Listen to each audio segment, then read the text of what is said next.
really need to be able to pipe it through to where I can hear the audio. Yeah. I gotta say, my picture looks pretty good. That Blackmagic camera, pretty nice. That Blackmagic though. We can talk about cameras too, you know. Yeah. All right. I mean, that's in the whole, setup of moving over to this Mac. True. All right. I'll wait for some people to come in. Oh yeah, but you did also buy a new camera. Boy, a lot of stuff has happened. I know. Oh, I should take us live to. Oh, we're not. Well, we're live. I'm just not live on Mograph TV. Oh, okay. I wondered why it was all red. Yeah. Sorry. Hold on. There we go. Let's see. Right. We're live chat, here. shouldn't I? Ready to do a little show. I'm gonna go ahead and close this out. Oh boy. What? What happened? Nothing. Oh, I keep forgetting that this is not. Yeah. Never What? mind. Nothing. What's up, Nick? People coming in. I'm gonna go ahead and do the bat signal. I'm sure people are like not used to watching us live anymore. Send. Hot Mograph Summer 23. All the hotness is coming from this side. Wrong. Because it's, hot in my office. No, wrong. It's coming from here. You know why? Because I have no air conditioning. Oh, that's true. Are they coming out to fix it now? Yes, they are coming today. Thank goodness. That's good. But I don't know. Is it the Freon leak that you were talking about? Yeah. That I sucks. guess. He hopes it's the coils. I hope so too. Because if it's not, I need an entire new system. Not the compressor stuff in the attic. The $6,500 upgrade. Jeez. Yeah, let's hope not. Because that was going to my hot tub at the end of the year. Oh, you're buying a hot tub, huh? End of the year. That's been my goal all year. Is to get a Work hot all tub? year and Where are you kill gonna put myself it? and then have a hot tub. You know where the seating is? You Yeah. know how it's like a U shape? Yeah. Imagine you take the U out of it, okay? Uh-huh. And you move those to the other side, not completing the U, but just to extend them straight. Okay. And the part that's cut out, imagine you can walk right through there, and then there's like steps up to a deck so you can still see the Oh, TV and gotcha. stuff. Okay. And, yeah, it's not covered, but Yeah. I also got these lights. We need to start the show. I'll just talk about We should all start of the this. show, yeah. Yeah, Because okay. this is grade A prime Mograph. I mean, this is Mograph talk. Summer right here. Hot Mograph Summer. All right. All right. I got my templates. I think we're ready to do a show. All right. We good? We good? Yeah. All right. Here we go. What's up and welcome to another Mograph Mocast. I'm Dave. And I'm Matt. Joining us today is no one. It's just us. Yo. Hot Mograph boy summer. Hot Mograph Summer 23. And Mograph is a supplement to the site, mograph.com, which is a motion graphics tutorial site with tutorials, plugins, podcasts, and other Mograph stuff. And on the show, we talk about everything ranging from motion graphics to Cinema 4D, After Effects plugins, render engines, doing business, doing taxes, being a contractor, or working for the man. You can email us info@mograph.com. Let us know what you think about the show. Questions, comments, concerns, queries, grievances, artist suggestions, show topic ideas. Check us out on mograph.com, which is currently not active because little billing error. Whoops. It was using the wrong credit card. And It was using an expired credit card. And I wasn't getting the updates. So it went all year. And I just found that out. So it'll be back up momentarily. And then what was the other? Mograph.com/TV if you want to check that out. Also, that's been audio glitching for 2 days and I didn't know it. So I did, but I didn't say didn't tell anything, me. and I'm sorry. it does it every once in a while and I don't know why. I just have to hit a reset button and it's good. It just, computer's going to compute. Yeah. And speaking of which, we're going to talk about that a little bit. We're both on new setups today, so this has been kind of a Yes. mess getting this going, and hopefully everything's working. Hopefully Yeah. everybody can hear us. I'm assuming so, or somebody in the chat would have probably said something. Yeah. So I think I talked about my new build on the show at one point. I don't You know if had I had done it mentioned yet. that you had all the parts or something. I think that was it. Okay, so I had all the parts. I built it. It was half an inch too small to fit both of my 4090s in it, so I had to rip it all out. That's right, and yeah. get a whole nother case that was an XL. I was really trying to get a small case. Yeah. A case that would fit a little bit better. It's Yeah. not bad. But I went out with all the lighting. I went out with like it responds to sound. It's got the LCD on the CPU cooler. It's called Pickle Rick. So Pickle Rick's just dancing on it. Amazing. My daughter comes in the room. She's like, Pickle Rick, and starts dancing. Well, Yeah. raising them right, Dave. Yeah. Raising Not my them right. 13-year-old, my 1-year-old. But Right. yeah. I'm sure the 13-year-old will probably want a machine Yeah. like that. Of course, she's got a pretty cool one right now, though. So, the problem is I'm running into power issues again. Oh, really? So, I had installed a Yeah. new Well, breaker. how many computers do you have in there now? Well, there's 4 sitting here. One of them's Yeah. Mograph TV, so it's not really sucking up much juice. But the other ones, I had kind of like split the loads, put battery backups on, and everything is fine as far as the battery backups and things. The problem is that it was fine at first, and then it started going off, and what I realized was I didn't have the node on this side. And even if you're sucking too much juice from the breaker in general, not what's on the power supply itself, on the battery backup, but just in the wall, it's still, the battery backup says, hey, something's up on this breaker. It's drawing too much juice, and it starts saying my juice is low because of that. So it doesn't even matter. I mean, it's good because, you're going to really warm up them wires. Right. But I had already put in this other breaker for that reason, and it was just a big deal. I should have had them run 2 lines, like 2 electrical lines, and say, hey, Yeah. this is for later. So I don't know what the next step is. I could obviously put them in other rooms if I wanted to, but That's what I ended up having to do. Mhm. I had 4 computers in this room, and anytime I'd start rendering, it would just pop. Yeah. So I had to move 2 computers into my media room, and now they're just render nodes, and one of them's a gaming system that I can play on my TV. But it's like I don't pop anymore. But then again, I haven't rendered fully with the Mac Studio as well, but I don't think the Mac I don't Studio think is it's going to draw much. that kind of Yeah. power. The thing is, the 4090s are drawing less power. They're actually really good. Yeah. The main thing is that I'm trying to put it on the existing breaker and not the new one, because the new one's under full load. And I think it's my air conditioning, because I Yeah. have a window unit. So maybe I use that's the gonna air. pull a lot, dude. Yeah. I think Yeah. if I should try it, if it works without the air conditioning on, I will move the circuit for the air conditioner instead. Because I already spent the money to get a separate breaker in here. Yeah. So, now it's getting serious. So That's one thing that I would like to do, because like this room and then a second room or whatever, they're on one breaker, even though that's just the guest bedroom and no one uses it. Like I would love to have multiple, switches or whatever breakers in this room, so it's not all just, I don't know. this But is then where I it'll wish also I get had a super hot. basement. Right? Because Dude, if I you're want in, smear balls set up. yeah, if you're in Colorado, you can put all that stuff like in the basement, and it's nice and cool. I don't have the option to put the computer in the garage; it'll burn up. Yeah, I know. So yeah, but it's working all right. I've had some weirdness with it, with the USBs and things, and with sound, and it's problems I had before. But I think this again comes back to having like USB hubs, and you're running a setup Yeah. like this, you have to have a hub, especially I know. now. Like there's not as many USBs on the back of these, because then some Yeah. of them are Cs. They had USB 2s, but there's only one USB 2 port on this, and even internally, it only has one USB 2 connection on the motherboard. It's a great motherboard. It's a classified 790 or whatever it is, or 970, I forget. But man, 24 core, 13 gen, i9, very, very fast. The Cinebench on it was incredible. The Cinebench was the higher than the highest thing they had in their thing. So that's good. That's cool. It ranked higher than the Ryzen that was in there.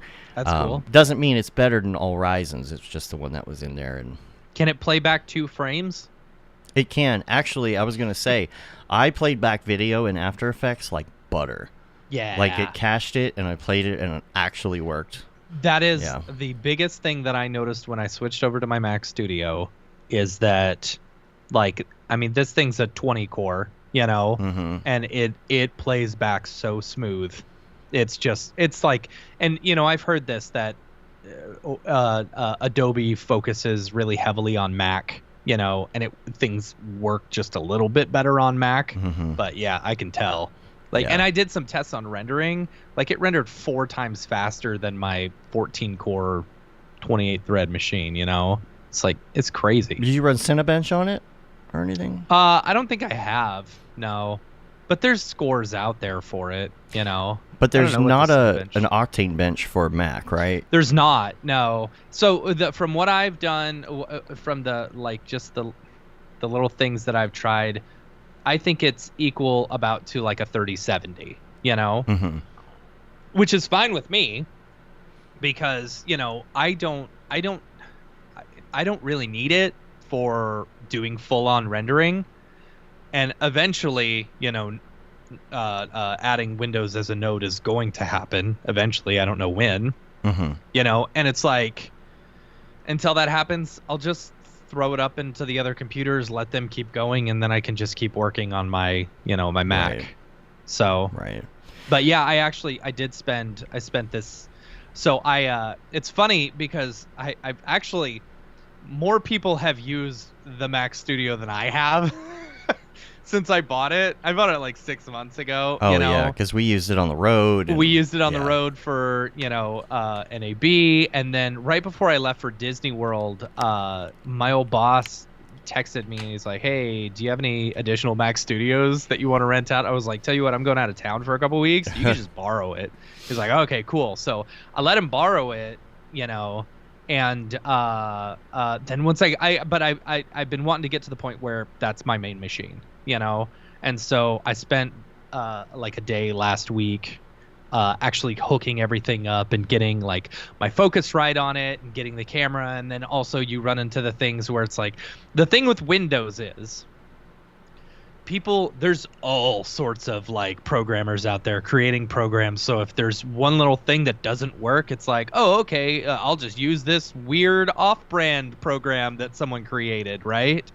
But with a Mac, it's like there's not as many programmers and people trying to program for Mac. So it's like if something doesn't work, like for example, Discord on Mac does not work with the Focusrite because there's a big like issue with Discord and XLR USB interfaces. It must have to do with the difference between ASIO and whatever the other one is. Maybe the type I don't of know. driver. Like they said, it's on Apple's side. Well, that makes sense. I highly doubt that. Well, you can't use NDI input cameras on Discord on the Mac either, unless you have. I mean, even if you have NDI installed, you have to still do this weird thing with the programming in Discord and some weird plug-in patch thing. It's a whole thing. So I had to actually, and it's only for Discord. It works fine on Skype. Like this is using the Focusrite just fine, and it works fine in Audition. So I had to buy this program called Loopback, in order to like basically take my inputs and then create a whole separate output. And then it works fine in Discord. But I it's use just it stupid for a that I had to lot. go through that. Loopback is the same as the virtual cable on the PC. Yeah. Which is pretty cool. You have to use that if you're doing any sort of screen sharing with audio on the Mac. You have to use that. It won't. Yeah. It's weird. Yeah. And then I had, for using my camera and stuff like that, I was using my old Canon T3i. And, it worked fine on the PC, blah, blah, blah. So I move over to the Mac, and it's like they have the software, but it just doesn't work with that camera. So I'm like, great, what am I going to do? So I was like, all right, we're pulling out the Blackmagic 6K camera to use as a webcam. Yeah. That's what so I there have we here. Go. But I'm going to... we're using now. It's beautiful, and it looks nice, and I can add LUTs to it and whatever, Well, that's not what I'm on right now, but I do have it up here for tutorials, and I'm going to sell it, I think, because I got a new camera.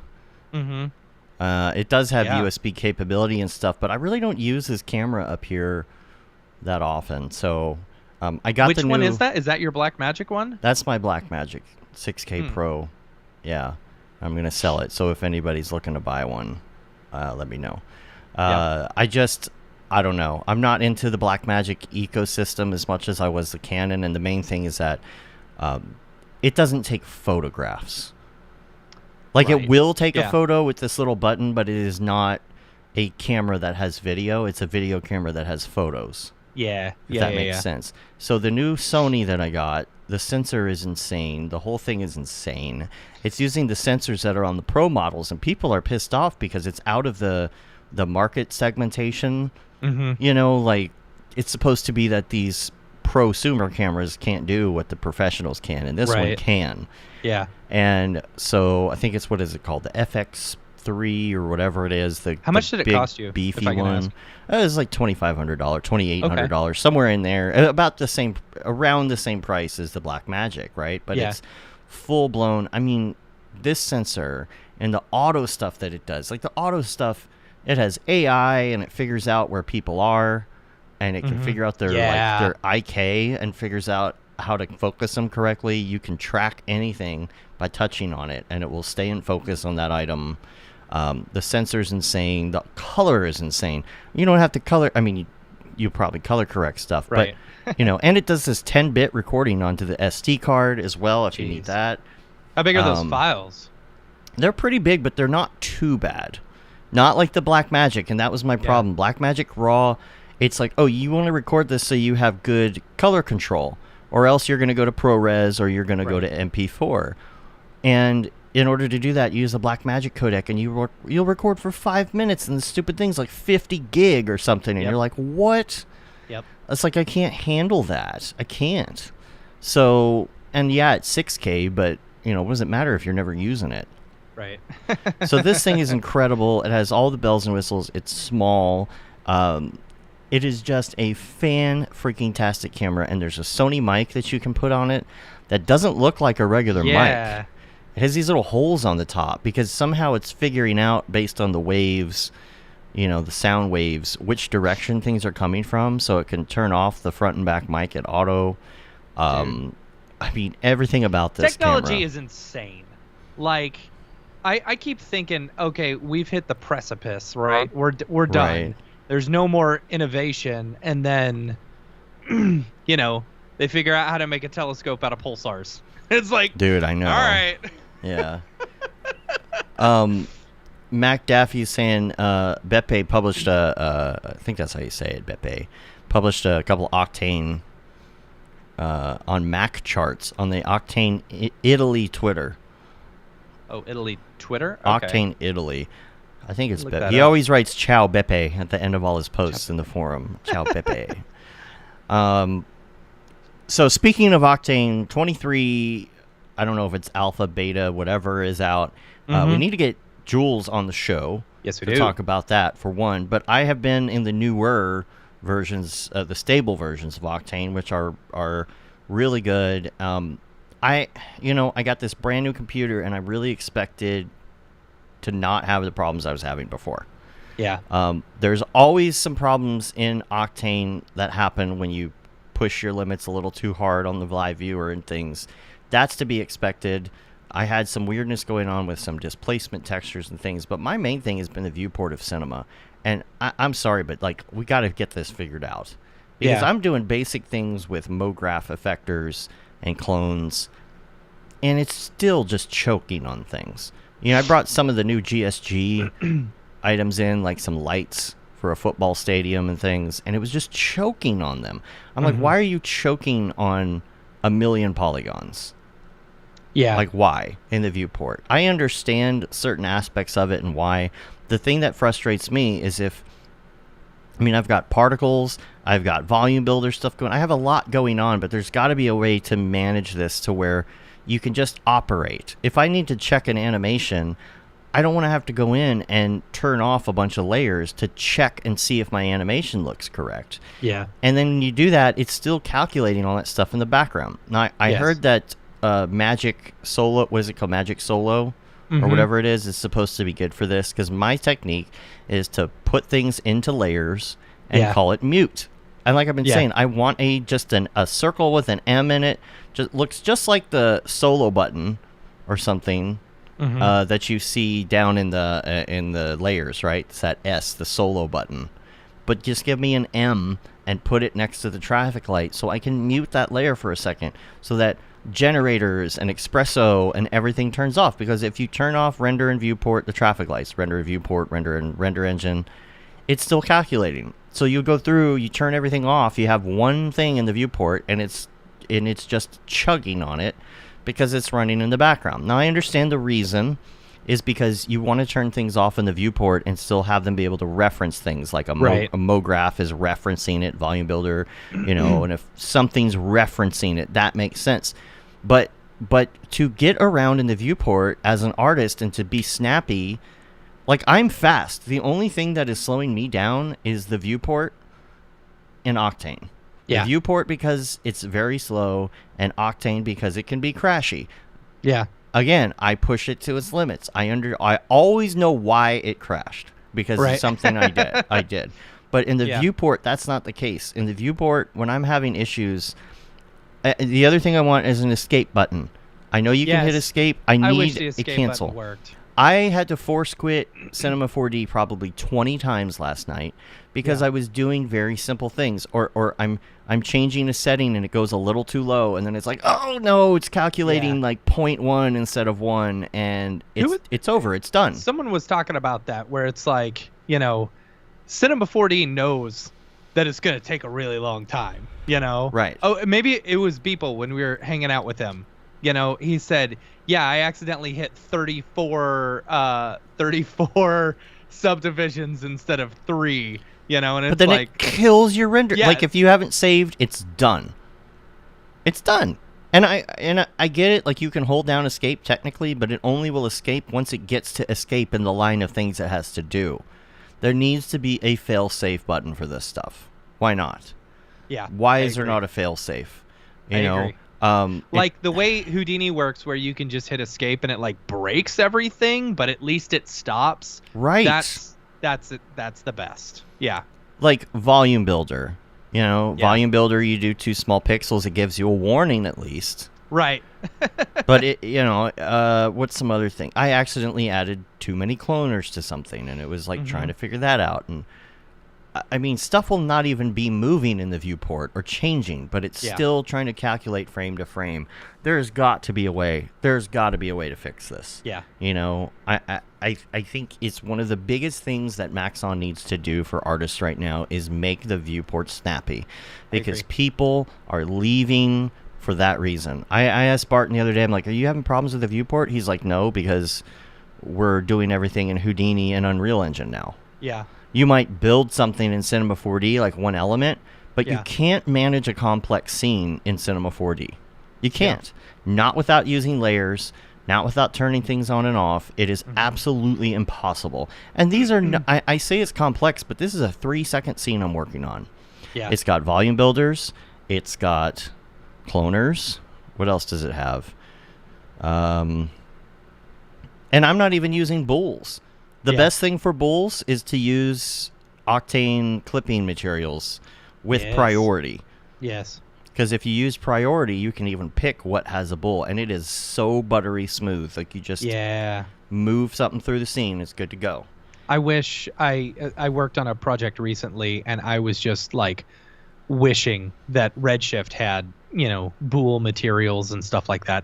What sucks, like, the one thing that annoys me, especially working on that project, is that, I spent a bunch of time building a really complex and cool rig, and it worked beautiful, like no issues at all.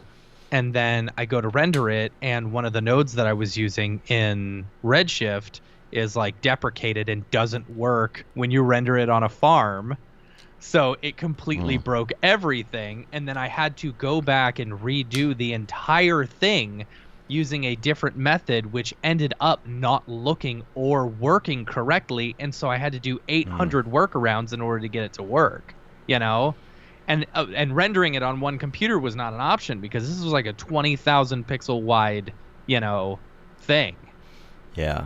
And I wish I could sit down with one of these projects with somebody from Maxon. I'm sure I could, and show them and say, like, look how like chuggy this is, Yeah. right? And when you're making something decent looking, you have to have a lot of things in the scene to make it work and make it look good. Yeah. You know, so if I have all these cloners, yeah, sure, I can put them on multi-instance mode. That'll make it faster in the viewport. But when I render, I can't use that. Yeah. Yeah, I wish you had the option still to say multi-instance in the viewport. Yeah. And do something else in the render. Yep. That would solve the problem with those Yep. in the viewport. But then the things with particles and everything else calculating, and you even cache the stuff out, and it still chugs on it. Yeah. I don't know what it is. I don't know if the new Crimson Core is going to help that or whatever. But like, it needs work. It needs work because the biggest hindrance of me getting anything done is that I have to sit there and wait on the computer to crash on me a lot. I will say, so I was working on my Mac today, you know, and one cool thing about when, so you know how you get like those, you know, you'd get the, what is it, like the CUDA crashes or whatever, where it says your CUDA has crashed, whatever.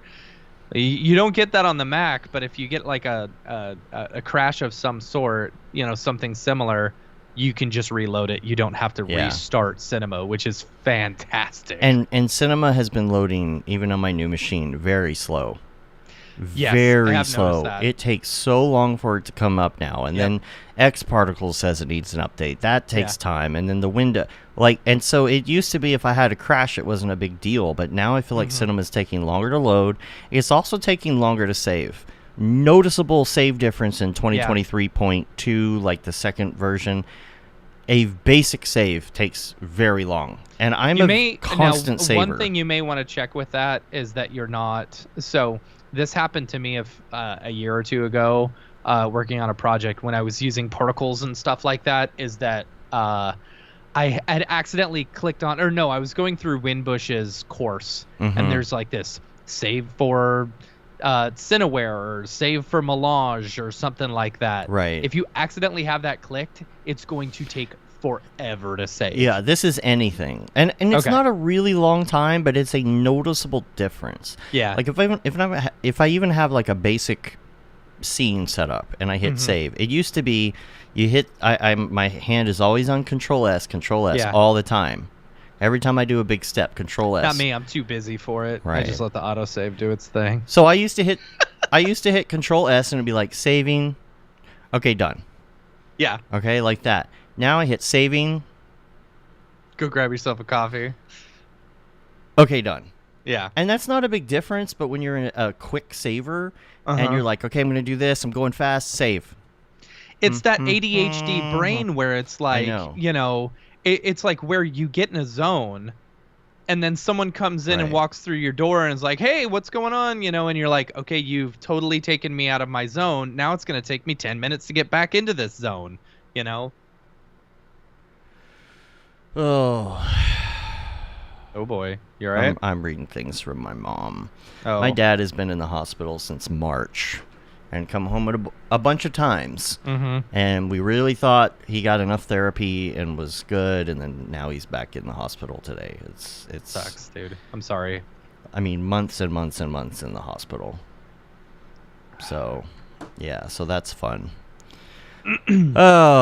So family texts going on and things. I'm just, you know, my dad, what year is it? 23? 2023. So my dad is 67.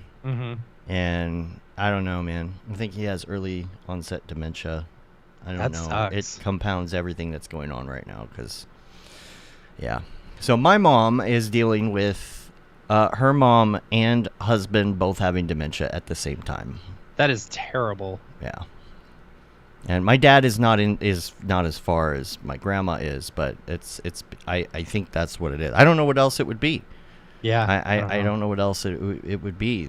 And he knows something's. I mean, he knows he has memory problems, but I think that's what it is. And yeah. Is your dad? Whose mom is she? Your mom or your dad? My mom's mom. Gotcha. Okay. Yeah, lived with us since I was a kid. She was my third parent. Yeah. But I mean, I don't know. Maybe it's not that. Maybe it's related to something else, but there's definitely a memory problem. And so she's dealing with both of them, at the house on her own a lot. Sucks. Yeah. And I told I think I might have said this on the show. I don't remember. There was one point he was in the hospital, and it was all the the drugs and things. It's horribly sad. He had like hospital psychosis. Yeah. And I'm calling, and she's like, "Oh, let me put Grandma on the FaceTime," and I'm like, "Okay, no, not right now." And then so she's looking at my dad, and my dad's looking at her, and they're both talking, and neither one of them knows what's going on. And it was literally like having Google and the Amazon dingus talking to each other. Like, you gotta laugh, or else you're gonna cry. But like they're yeah, it's been rough, man. When you get in your 40s and family and friends start having issues. I've had lots of friends die. I've had it's crazy to me. Like I'll Google search someone. Like this happened at least 2 times in the past 6 months where I'm like, like an old client or like an old friend or something, and I'll Google search them and they're dead. Yeah. It's like, oh, okay. They were 40 years old. Right. Yeah, I know. It's like, well, crap. Okay. Yeah. So, yeah, and the travel this year has been a lot too, but yes. Speaking of which, we should talk about where we're at on the tour. Yes. I think people probably have questions about the dates that were in July. Yes. One of them, we had issues with the venue. Another one was Atlanta, and we originally were trying to get SCAD. Yes. And we couldn't, and then now we think we can. But the main thing is that we're going to some of these colleges, and we're like, the summertime is the worst time to go to these colleges. Yes. Nobody's there. Yeah. So the Canada stuff for August is still in the books. Yes. That's Toronto fine. And Montreal. Mm-hmm. So that'll be fun. We're still doing Atlanta. We are working with SCAD now to try and get that, but we want to do it during school. So there's going to be a lot of these dates that kind of start coming together after August. Right now we're thinking October, but we're not 100% sure. Those are just some times that we're throwing around. Yeah. So pretty soon, like this month, we'll start securing those dates because we still have another 9 or 10 shows to go, including overseas. The Canada shows are still happening, except for Vancouver. It's just too expensive. Vancouver is not happening. It's too expensive.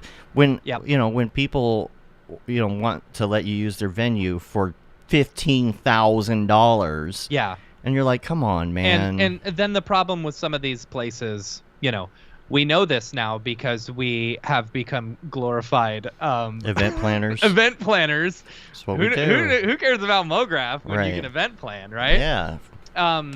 But no, the crappy part is also some of these venues that you want to rent out, they'll charge you $10K, and it's like, okay, cool, we're gonna bring in our own food, and they're like, nope, sorry, you have to use our catering. Right. That's another $15,000. It's like, all right, so we won't use any, and for alcohol, $15,000 for a couple Bud Lights. So we're changing the celebrate portion of the event to be more of a hangout and get beers type thing, because even if we buy everybody around, it's still going to cost us a fraction of the price. Absolutely. You know? And the thing is, like, what ends up happening anyway is we all just go to a bar and hang out afterwards, Right. Like, that's what we do. Exactly. We do that anyway. So there's no reason to not do that, Yeah. So we're going to start shaping that up. KG in the chat is asking about more East Coast. So, all right, we've got... so do not quote me on this, but I think there will be some kind of event during SIGGRAPH that we can probably throw an invite out to people. So be aware, SIGGRAPH is happening in August, like the first or second week of August. Well, either way, we'll just do a little get-together of some sort. Yeah. Yeah. We've got... So Atlanta will be moved probably September, October. You got Chicago. Chicago is going to be in conjunction with Half Res. So this will be kind of fun. You can show up early that day, and then the celebration portion of the event is Half Res, so we'll all be at the same place. So, that's kind of like a double reason to go to Chicago. Yeah. We're going to do Miami in December. So there's another East Coast. Mm-hmm. And we've got, Vancouver is going to go off the docket. We're going to do Europe as well. Yes. I believe 4 cities, London, Paris, Berlin, Barcelona. Berlin, Barcelona, yeah. I don't know how we're going to afford that, but now here's the deal. East Coast. If you're going to only go to one thing on the East Coast and it's something like not around like your city. If we're in your city, come on down. Yeah. But if you're thinking about going to one specifically, yes. you need to go to Charleston, South Carolina. Go to Charleston, South Carolina. Yes. In December. Yes. Do we want to talk about specific date? Well, we have a specific date now, right? We do have a specific date, December 16th. Chris Yes. is asking any news on the UK date. We don't have the dates, but they will all be in November. Yes. That's currently where they're at. So we're going to spend July getting some of these down. The main problem is that we're having trouble locking in the venues. And then once we lock them in, we have like a week to promote. So we're trying to get ahead of this and secure all these dates because we have a lot more to come. Yeah. And we want to give people time, like if they want to go. Now, especially Charleston. But think of Charleston as a completely different show. Yes. We're not going to get too much This into is the not going to details. be your typical DAT tour. This is going to be This is going to be a big event. This is going to be a big event. So even if you went to a previous DAT show, this is 100% you'll still different. want to go to this one. Yeah. Yes. So what we are doing, we're going to say the venue, right? We can talk about the venue. Yeah, it's going to be at Beeple Studio in South Studios. Carolina. Think of TED Talks mixed with art event mixed with game show. Yes. Yeah. So we're going to start working on this soon. We're talking to some people online we're going to collaborate with for this. Yeah. And the main game, we're thinking of some other fun mini games and things, but I don't know how much, after rehearsing this, I don't know how much time we're going to have for other parts of the game show, but we'll try. I think we will. Yeah. Yeah. So imagine you have a computer with some assets on it, and there's brackets of people, and there's 32 brackets, and you have to face off. We do 2 groups at a time, 2 brackets at a time. Each side of the bracket goes, the left and the right, and you have 10 minutes, including saving and rendering, to do a piece based on something. So there'll be a prompt. Yep. Like working on an airplane. Right. With your pants off. Yeah. And so that will be your prompt for 10 minutes. So, yeah. And so you've got to create a quick scene in 10 minutes.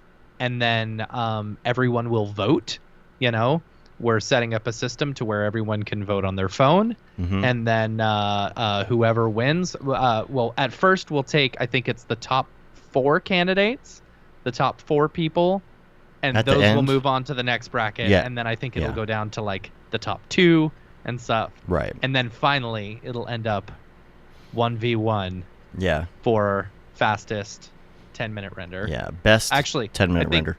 Yeah, I think the last one might be 20 minutes. Yeah. So what we're going to do is try and get a really big group of people doing this online first, and also run through some practice runs of this, because we rehearsed this. We tried, all different. We had like a bunch of different kinds of computers and issues and things. It was really great to work out some of the bugs and test this. Yeah. We'll have an MC. Yeah.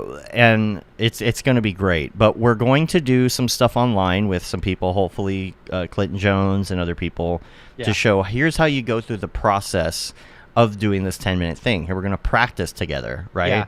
And you'd be surprised. Like you can make some really good, as long as like cinema doesn't crash on you. You can make some pretty good stuff in about 10 minutes, But there are caveats that you got to remember. Like, one is, if you're going to bring in models, you got to make sure and, convert the textures and that they all work. You got to hit that live viewer almost immediately, so you know what's missing, Yeah, you got to be done about a minute before. You need like 20 seconds to really think about it, because you get the topic at the last second and you have to go. Don't forget to like change your render engine as well, so that when you hit render. So it's the whole process. So Yeah. we're going to be doing practice runs online. Then we're going to have the actual contest. We're hoping to get Clinton Jones involved, because then we'll have like 8 billion entries. Right. But it's going to narrow it down. We're going to have a handful of people at the end, only 32 that are invited to come and be at the event. Yeah. So we'll do practice runs. Compete basically for some prizes. Some good prizes. Notoriety. But the way that it's going to go, it's think very about game all that showy. Exposure. think about game show and computers mixed with a great environment and a Nickelodeon game show. Nickelodeon 80s, 90s game show. Yeah. Which I still want to call it Dat Splat.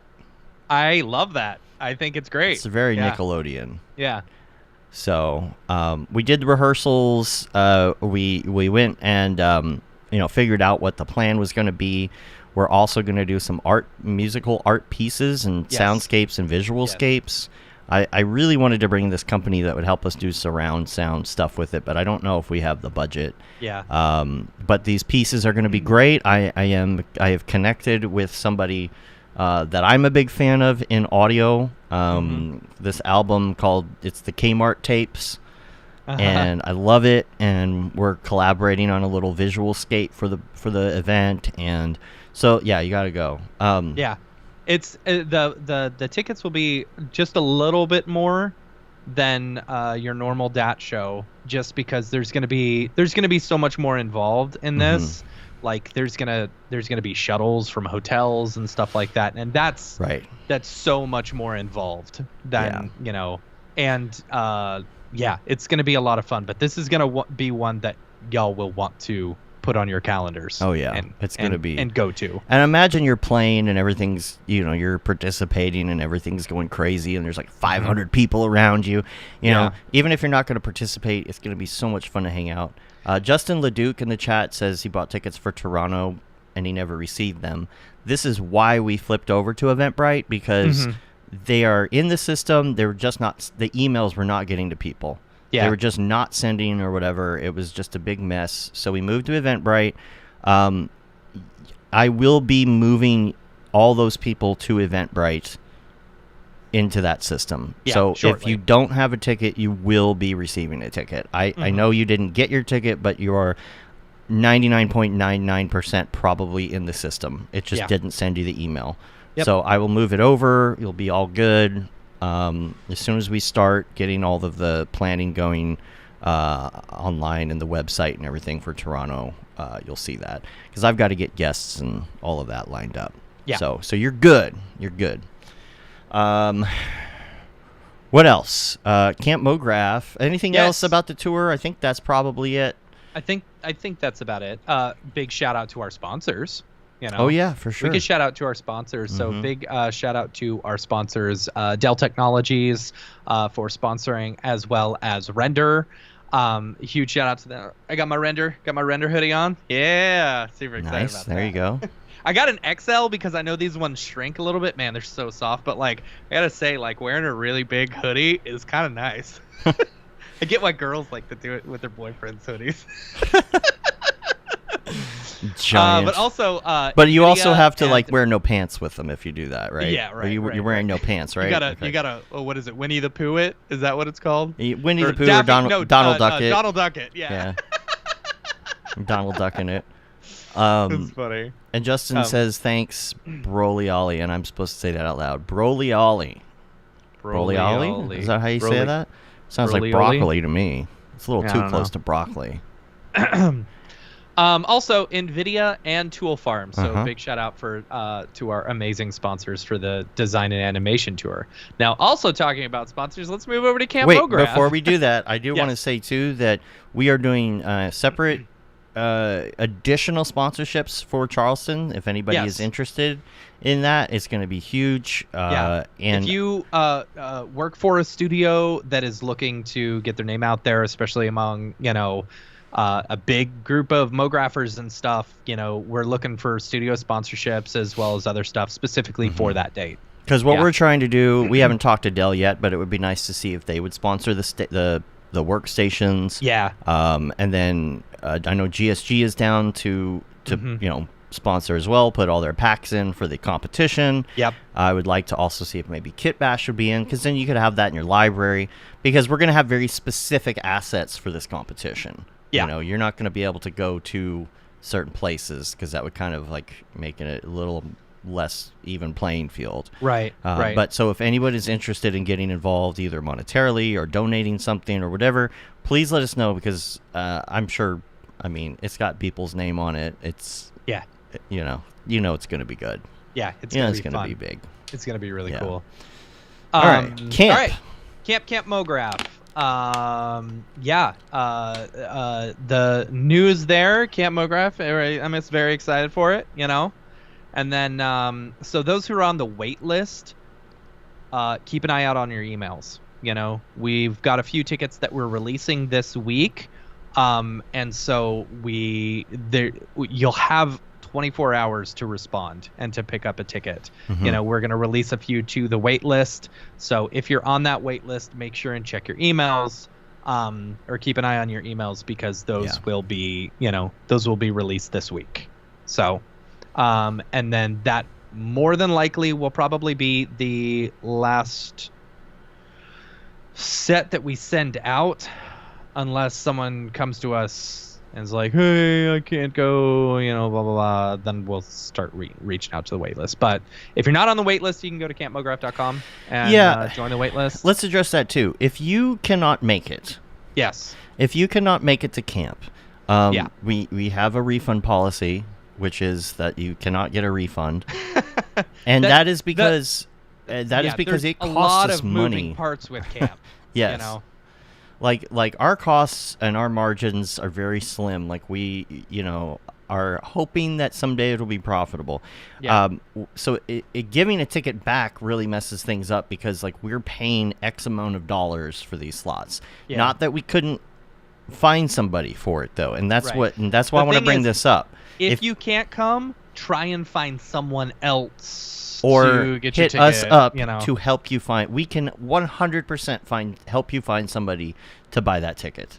I mean, we can try. I can't guarantee that we can find someone, but we can. It depends on how long it is till camp. There. Yeah, but like if it's right like 2 now days before camp, there are people jonesing for those tickets. Yeah, and there's people on a wait list. We could definitely say, okay, go to the next person in the wait list, see if they want it. Yeah. That's going to work a little bit better, because the hardest thing is, like, we can't do that thing anymore where it's like, okay, well, you can come next year, because it still costs us the same amount of money or more for that slot and that slot next year. So it ends up, you end up getting your ticket for free, essentially, as far as we're concerned for that. There's a lot that goes into event planning. Lot. Who knew that we'd be event planners? I know. This whole year. There's like spreadsheets and all the things, and everything is expensive and everything's inflated, and like we're just trying to get the event done, and hope that we can make $5 for our work. Yeah. Meanwhile, also having to do client work as well. And do a tour. Yeah. And do a show. And do a website. And work. I mean, just all the things. Like, I'm really ready for the end of the year and just sit in my hot tub. Yeah, in your hot tub. Did you just need to come over sometime? You know what? I'll tell you, the other night I went swimming. Like, after the kids went to bed, I went and, jumped in the pool and stuff like that. It was kind of cold, The pool was actually kind of cold, because the weather, even though the weather had been 100 degrees that day, humidity. At night it was kind of nice. And so I was like, you know what? I could see myself hopping in this hot tub, turning it on, getting some cool. My one goal for the year, Yeah. All of this work just to have a hot tub. That's all I want. But at this point, it's just going to be a bagel. Just for putting on a roof? Just for putting on a roof. And if anybody gets that joke, please let me know. It's funny. Anyway, make sure and check your emails. And then a big shout out to our Camp Mograph sponsors. We've got Otoy is our global sponsor. Big shout out to them for helping us out. And then we've got our village sponsors, both Maxon and Spilt. And then our gold sponsor, Grayscale Gorilla. Super excited to have everyone on board. Thank you so much. Without them, it would not be possible. Yep. So, what else we got? What else we got going on? I got a bidet. I heard. You know, I got to report back to Aaron Sorensen and let him know. You know, it's life changing. Right. You already had one though. I did. I bought one during COVID.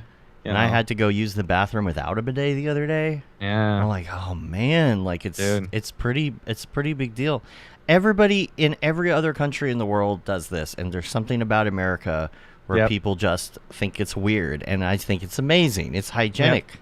Like, what's the problem? What is the stigma attached to having a clean beehole? I don't know. Like, why? Oh, you have a clean bottom? Oh, not in America. Like, what? Yeah, I don't know. So I had installed. We should get them to. They do podcast sponsorships. We should do it. Oh, that would be hilarious. Yeah, Tushy. Yeah, Tushy. It's Tushy. Yeah. So I got Tushy. Just got the regular one. You know, didn't get the warm knob. You have to hook up more stuff for that. See, if they're gonna sponsor us, they're gonna have to send me a warm knob one. You know. Well, I don't mind that. I just don't. You just have to have warm water, right? Oh. I think it's a little more complicated. Except it was warm the other day. And I was like, what is going on? It's because in the morning, the pipes that were outside the wall were closest to the sun. Oh, gotcha. And so I turned it on. I was like, ooh. So funny thing, I was having a little trouble installing it due to just it being cramped in that particular area. And I got it hooked up because you have to really get it on there for it to not leak. Right. It's like a real big deal. And so I was under there trying to get it working, and I'm on the floor, and Julie comes in. She's like, did you get it? I'm like, yeah, it's all working. Here, let me try it out. Now, I thought if you turned it on a little bit, that it would just drip a little. I just wanted to see if it was working. I know where this is going. So I'm sitting in front of the toilet. Uh-huh. Right? And I turned it on, and it goes right in my chest. Yep, it works. Sorry, I was already covered in crap and toilet water already on the floor because I made a mess. But that's hilarious. It doesn't take 8 minutes to install like it says. It took me more like an hour. An hour? You really? Got to find the tools. Yeah, but the thing is, if you've done it before, I bet you could do it in 8 minutes from. Yeah. You know, if you were to do it again. It was just problems with things not being accessible, and then I've never changed this toilet seat. It's one of those where you can't just unscrew it. It has these special, and this is really cool actually. It has these little special slider locks that go on it, which they put in the book how to use it with this. Yeah. But then you slide the toilet seat on and it latches, and it never does that thing where it gets loose and slidey. Yeah. You know. Yeah. That's nice. But yeah, so I got it installed. Aaron Sorensen would be proud. So, other motion graphics things going on. I'm like, it has just been such a haze this year. Like everything is just. How is it July? How? I know. Yeah. So I don't know what else is coming up. I mean, I have notes from back in the day that I started writing down, but I really don't know. There's AI stuff. Oh, AI. I'm building a video game. Oh, that's right. Yeah, we talk about this. So. A Nintendo game. Yes. So, I've been really big into retro gaming lately. And I was talking to someone, and I was like, you know what? We should build a video game, And so I kind of came up with this concept for the video game, and I was and I knew there was programs out there. So I'm using this program called NES Maker, and it's a really, really cool program. And it makes building an actual NES game so simple because it's laid out, it's hierarchical and laid out, on the left side where it's like, here's your overworld, here's your underworld, here's your player sprites, here's your monster sprites, here's your palettes that you can be. And I didn't realize how limiting building an NES game is. Like, it is crazy. Yeah, them 8-bit maps. Here's the thing, like your all your player sprites, right? Now, if you watch, an NES game, like different elements can have different palettes, right? Mm-hmm. Which is only made up of 4 colors. And those 4 colors, out of those 4 colors, one of them is transparency. Mm-hmm. So you only actually get 3 colors in your entire sprite. So when they which is flash, crazy. I never noticed that because they're getting killed, you're just flipping between color palettes. Yeah. And so, like, your main character has a palette, and you can have monsters have a palette, but within that, you've only got 3 colors that you can work with, which is pretty crazy to at how limiting and different things. So, for example, Mega Man, if you look at Mega Man's sprite, Mega Man's body is made up of 3 colors, right? But his face is a different color, and you're like, wait a second, how did you get that additional color? Well, what they did was they actually have 2 sprites laid on top of each other, and like the face area of the body is actually transparent, and then the face is a whole separate sprite that's behind it. Yeah. But the thing with sprites are, you can only have 64 individual sprites, on per a screen game? at a time. Oh, yeah, at a time. It will render. Otherwise, you start getting the flickering. That happens. Memory problems. Yeah, exactly. Because what it does is it will turn off a specific sprite, and it'll rotate which one is turning on and off. Right. Which is pretty crazy. And so don't rotate those sprites too fast because they'll explode when you open them. Right. Oh God. Anyway, but within Did the I get sprite, I don't get a bell for. I get a half bell. I'll get a. There No, you I go. get. This is I'll give you my Disney World. If it's not good, you have to hold the bell like this. Right. So, but with the sprites, and like one sprite is technically made up of, I believe, an Lemon 8 and by lime. 8 square. My gosh. So then, so you've got 64 sprites that you can use, yes, but some of these actual characters are made up of anywhere from 4 to 6 sprites. So it's like memory management and color management. And then I bought this app on the iPad. It's made for, let me see if I can bring it up. It's made for building actual like sprites and animating them. I don't know if y'all can see this. Oh boy, let me see. But like you can actually limit yourself to a 3 color palette and stuff like that. And then going through and watching stuff on pixel art and best practices. It is so awesome. Building your own game is so much fun. Even though I haven't started actually building the game, I'm like just building different assets and learning all about it. And like finally, for the first time in a while, I feel jazzed about something.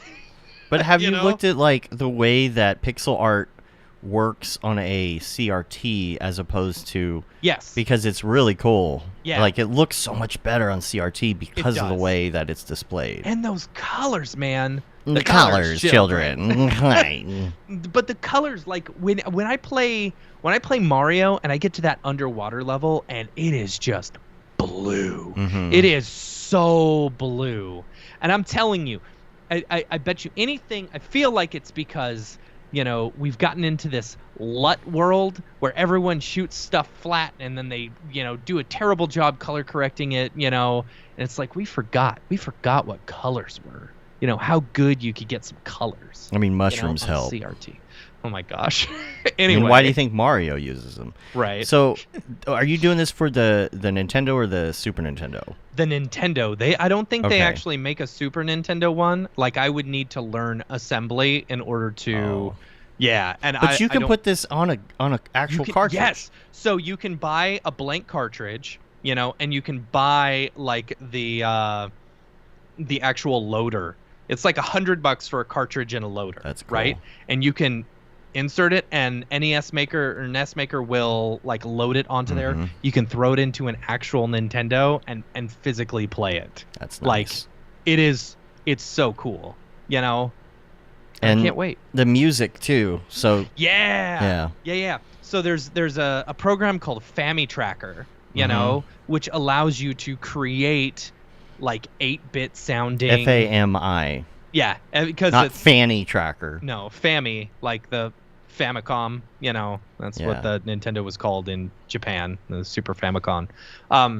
But yeah, like you're able to build, songs and sound effects and stuff like that, and Nestmaker will actually take those files and import them. It's just crazy. They're imported as text files. Oh, weird. Yeah. Well, that makes sense. It's probably like MIDI, like play A2 well, I mean, it's for assembly code is all it is. Yeah, it's probably like A2 for how many milliseconds. Yeah. You know? Yeah. Yep. Yeah. It's pretty cool. But yeah, I would recommend people checking out Nestmaker. It's if you're into retro gaming at all, check it out. I'll do the music. Yes, you're gonna do the music. It's gonna be good. Yeah. And then speaking of retro gaming, they did Nintendo Direct like a few weeks ago or something, and they announced Mario RPG on Switch, and I am so freaking excited. Oh, yes. about it. I can't even tell you how excited I am. And the new regular was it regular Mario? There's a new 2D side-scrolling Mario game. But it's 3D characters in a 2D side-scroller. 3D characters, in a 2D animation side-scroller, which is really cool. Yeah. I'm surprised I didn't see any TikToks from Tokyo Megs about it. He is in... Where is he right now? Like, he's in some place. Didn't you see the one that he posted all about, like, Mario and, like, Mario gaming? I saw one the other day. Yeah. It was pretty funny. And the AI stuff is getting really good. The new version, Midjourney, man, I was creating some stuff the other day that was so realistic. Like, I just needed reference photos, and I'm going in and I'm typing stuff. But my new MO is I need something like this, so I screenshot it. I go back into Midjourney and I say /describe and paste. It gives me 4. And it's a little glitchy. It's weird. It gives you 4 prompts, and you could say make them all, but it always seems to error out. So you can click them one at a time. But it will make a version of what it described in that prompt. And then you can take those 4 prompts and say this one works best and change it a little if you want or whatever. But, man, I mean, it was creating, like, stores and, like, display cases and all sorts of things for me that were so realistic. Cool. I needed, like, some old pictures. To look like old football photos. Like, back in the day, old Jed, he used to be the coach, and it was 1939, and that's before we allowed the... Anyway. certain people on the team because we were racist. Anyway. So, you think about that, or you think about, like, Cheers, an episode, like, the beginning of Cheers' old photos. You can make, like... anything that looks like that with Midjourney, like, and it's so crazy how it makes up these people and these like old like looking how everybody would stand all awkwardly whenever they would take a photo because like people weren't used to it back then. Like, it just is such a great job of doing that. So have you seen the TikToker who starts with a picture, has them explain it to him, like what the prompt would be, puts back in the prompt, and then has it, like, does this, it's called, like, Midjourney telephone or AI art telephone, right? Right. He just keeps going back and forth, and it is really cool to see what Midjourney comes up with. All right, well, I'm going to see what Midjourney thinks our show is right now. Just going to take a little photo. It's interesting what it thinks it sees. It's very interesting to look, because you learn so much about a good prompt, about how to craft a good prompt by reverse engineering it. So I'm just putting a screenshot of our show, and I'm just going to see what it says. We'll see if anything good comes of it. I use the AI or the Photoshop AI generative thing today. It is awful. It was terrible. Didn't work for me at all. I saw it's like TikTok makes it look like it's so good. Like, why don't you do it in Midjourney? Because I want to have a bit more control. Midjourney, I was using type, and Midjourney isn't good with type. Yeah, you need to do something like you kind of need your own. Yeah. With like control net, you need control net and all of that kind of fun stuff. All right, here's what our show is, according to Midjourney. Morgan Afak, podcast 55 XSC moderator in the style... Okay, that's weird. Morgan and Brian Gonkora interview one another on the Morgan Crooked podcast.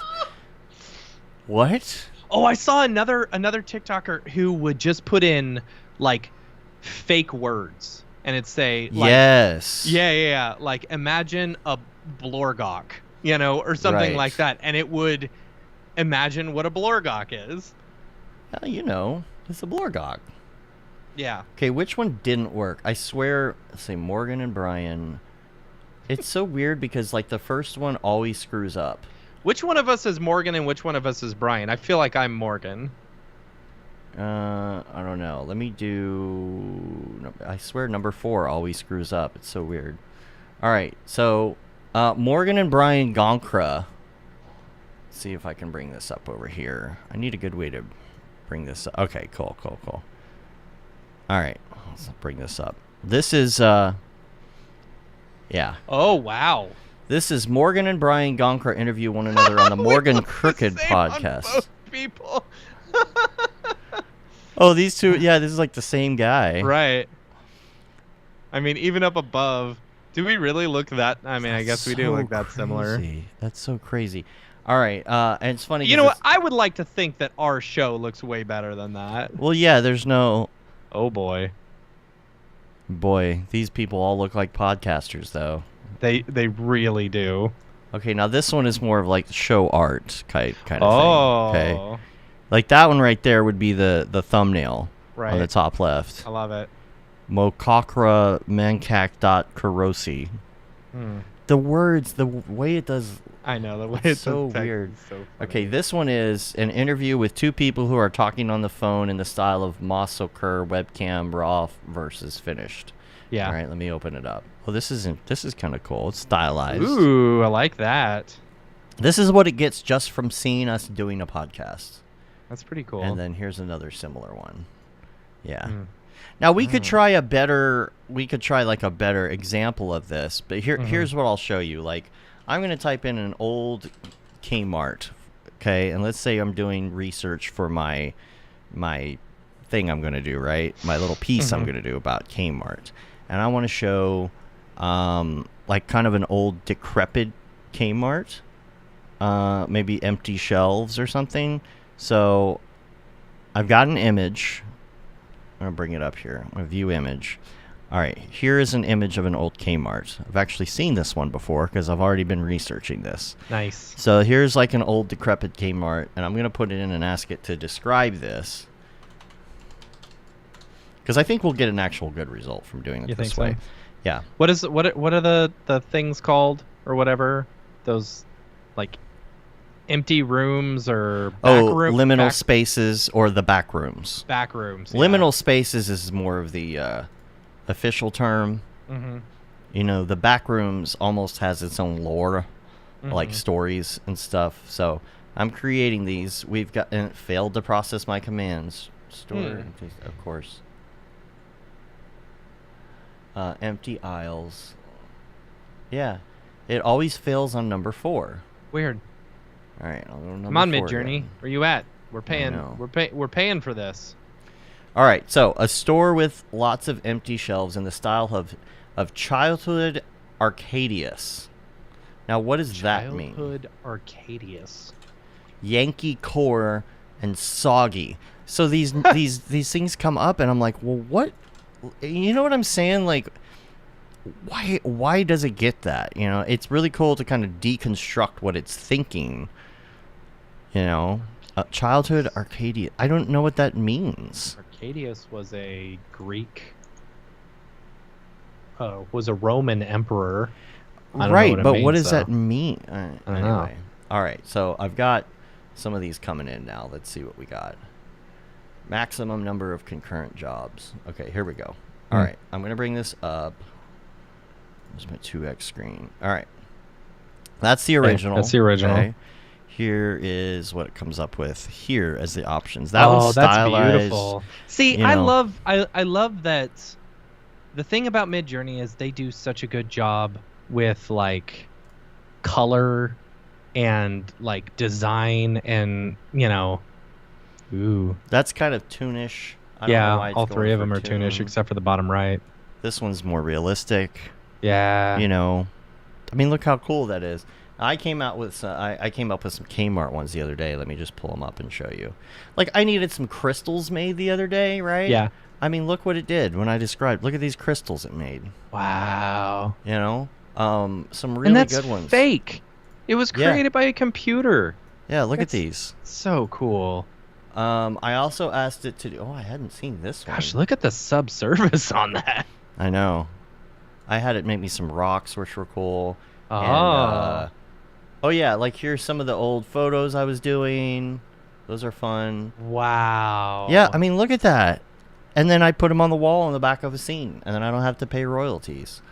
I'm gonna go back to find. I got a lot of stuff in here I've been working on. I want to show you what some of these things looks like. Okay, I asked it to do like these different rooms. Oh, here it is. This is nuts. I wanted like display cases, and I even told it like New York, and it had New York written on the. Yankees, Yeah, look at that. Those are not real. And then the one that I did with the oh gosh, look at some of these I came up with. These old fashioned looking rooms here that look like, you know, a man cave or something. Those are really cool. Man, I'm going way back here. Oh, I was messing with Nickelodeon sets because we were talking about we want to do a Nickelodeon set for this tour. Wow. So, look at all these different even looks Nickelodeons. so 80s. And I had it do it a set on purpose, right? Because now you get the studio lighting on top. Yeah. Gives me ideas for the tour. This one was my favorite. I actually used that in some of my concepting. Amazing. And I wanted to show you the Kmart's. I was even asking it about, you know, Dat Splat and like some concepts we could do for Dat Splat. Ooh. Look at this thing. I But, love it. Um, Oh, dude, that's a really cool. I love the splats like all over the place. Yes. I have done so much Mid-Journey. Okay, here we go. Here are some of the old Kmart's I came up with my old prompt. Some of them look a Wow. little more like Target, but Here's the or old Kmart's I came Target. up with, but they look more like Target. yeah. But I just love some of the old, like decrepit looking ones. Yeah. And then I love some of the colors. I mean, you can't tell what this stuff is. Yeah. You know, it's kind of garbled, but like, it's just so fun. Like, look at this checkout right here. It's so rad. Yeah, just getting ideas. It's great for ideas. This one looked like Target. This looks like Target for sure. Yeah. But, oh man, so great. Anyway, it's been an hour. I think we got stuff to do. We got a lot of stuff to do. We got a lot of work to do. We got work to do. Yeah, it is cool. We were working on something the other day for a client, and you and I had a meeting, and we came up with some ways to make it more efficient in what we were doing. And then the client hits us up. He's like, you know, you could do it like this to make it more efficient. And we're like, yes. That's a great idea. Yeah. So we're doing so much. I feel very fortunate that I've got work coming in because I know a lot of people don't. But I don't feel like this is a permanent thing. I really don't. I see more stuff coming in. I would say historically, even back when I did video stuff, July always picked up. July, the search terms would go up. People are looking for stuff. July is when like another kind of hit happens, and then you get your fall hit. Yeah. And I'm telling you, I'm starting to hear more inquiries from people on stuff. You know, not all of it's going through or whatever, but like, I don't know. If you're having trouble right now, I really don't think this is a permanent thing. Like, just hang in and hoard your money, and that's what I'm doing. I'm hoarding because I got like, you know, air conditioners to pay for and stuff apparently. Got to buy that hot tub. And that hot tub. How much is the hot tub that you're looking at? What does it cost? I don't know. You can what go I'm anywhere looking from at. like a $2,000 hot tub to a $20,000 No, hot there's tub. no way I'm doing that. This is going to be, you know, the deck is probably going to be the most expensive part. You know what I mean? Like, I'm not going all hard. I'm only looking to spend, you know, a few thousand to whatever. Cool. But that's all I want. All this year just to get my hot tub. That's good. what I want. That's what I want. Yeah, so, yeah. So much Yeah. fun. Yay. I got to update my to-do list this afternoon, that's for sure. Yeah. All right. Cool. We're going to get out of here. Make sure that you check out gotodat.com so you can find out when we're going to be around. We will probably be updating that within the next month with all of the new stuffs. Yes. And dates and other things. If you're I got an inquiry. If you are waiting on a pug, we were waiting for them to be in production. We didn't talk about that. So we got the pug. Pugs. I have a pug in my mailbox. Apparently, I gotta go get. He's got a butthole. He does.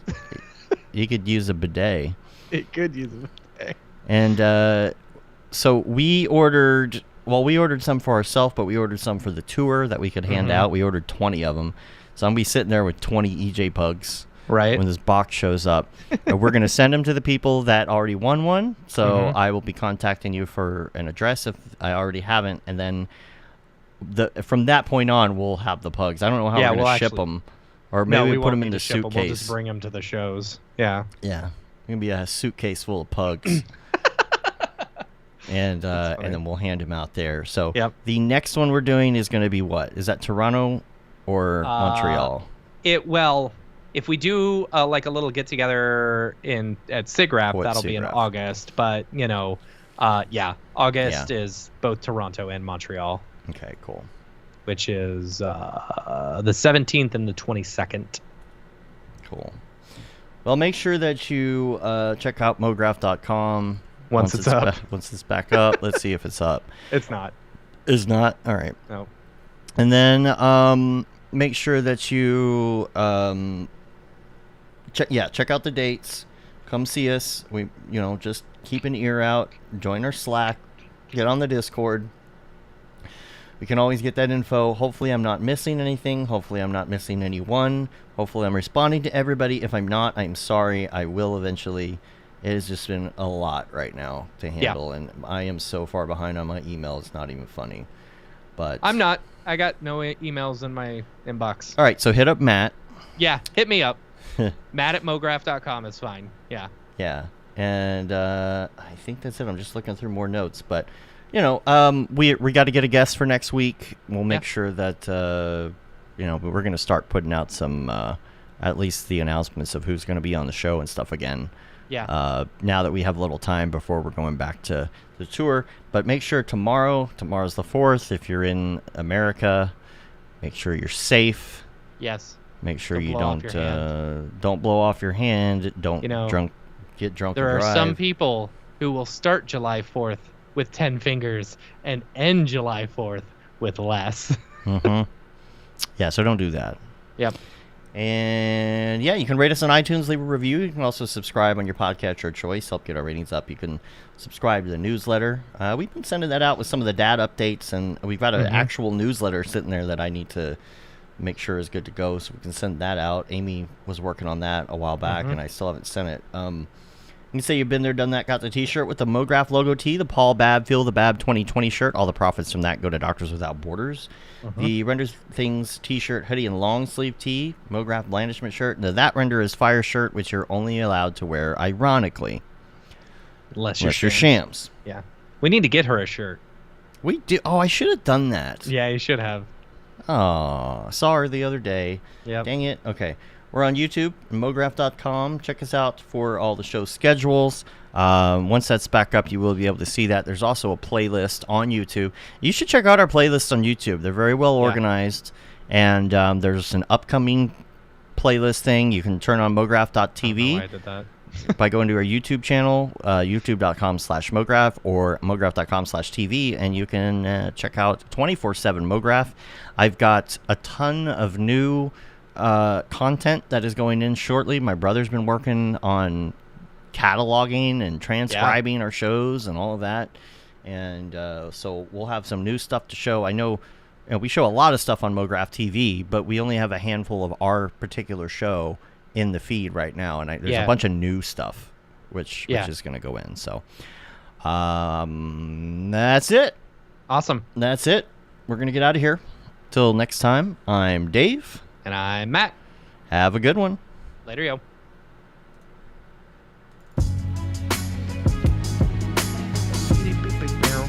I'm gonna go eat some lunch. I'm gonna do the same. I will hit you up later, I guess. Yeah, that's cool. Unless you want to wait till I finish the feed, but